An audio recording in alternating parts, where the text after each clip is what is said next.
ይህንን ጥያቄ ብዙ ተማሪዎች መጀመሪያ x1 እና x2 ፈልጋችሁ የምትሰሩት ይመስለኛል። ግን በቀላል መንገድ እንዴት እንደምትሰሩት አሳያችኋለሁ። if the root of ነው የሚለን x² - 4x + 1 እኩል ነው 0 ምናምናቸው a and b ቢሆኑ r1 እና r2 ማለት ነው። ዘን የተጠየቅነው እኛ ምንድነው 1/1/a + 1/b ስንት ይሆናል ነው። ሶ እቺኛው መጀመሪያ ሲምፕሊፋይ እናድርጋት ወይም ደግሞ መደመር እንችላለን። b ታይምስ 1 b ይሆናል ፕላስ a ታይምስ 1 a ይሆናል ኦቨር a ታይምስ b ab ይሆናል። ይሄን አሬንጅ ማድረግ እችላለሁ። a ፕላስ b ኦቨር a ታይምስ b ማድረግ እችላለሁ። ሶ ይሄንን ካወቅ ኳድራቲክ ላይ በጣም መታወቅ ያለባት ምንድነው r1 ፕላስ r2 ምንድነው የሚሆነው የሚላል ማይነስ b ኦቨር a ነው ይላል። r1 ታይምስ r2 ደግሞ ሲሆን c ኦቨር a ነው የሚላል። ስለዚህ አሁን እኛ ደግሞ እዚህ ጋር ምንድን አግኝተናል r1 ፕላስ r2 ኦቨር a ታይምስ b።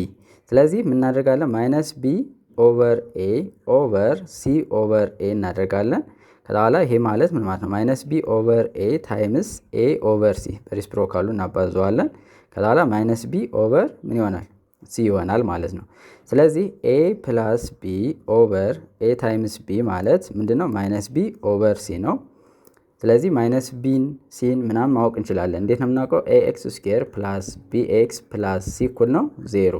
a የምንላት የx ስኩዌር ኮፊሽንት ናት፣ b የምንላት የx ኮፊሽንት ናት፣ c ኮንስታንት ነች። ስለዚህ አሁን እዚህ ጋር የx ኮፊሽንት ማናት -4። ስለዚህ ማይነስ ኦፍ -4 አድርገን ኦቨር c እዚህ ጋር ስንት ናት 1 ማይነስ ማይነስ ደግሞ ምንድን ነው ፕላስ። ስለዚህ 4 ይሆናል ማለት ነው። መልሱ ማን ነው? a ነው ማለት ነው። ስለዚህ እቺኛውን ሜትድ በደንብ ያዟት። ሌላኛው ሜትድ ሩቶቹን መፈለግ ነው። በጀነራል ፎርሙላ ወይም ፋክተራይዝ አድርጋችሁ ታገኛላችሁ። ከዛ በኋላ ሰብስቲት አድርጋችሁ ማግኘት ይቻላል። ግን እቺኛዋ ቤስት ኦፕሽን ነች።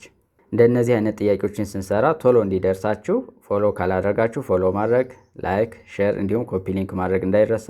አብራችሁን ስለቆያችሁ እናመሰግናለን።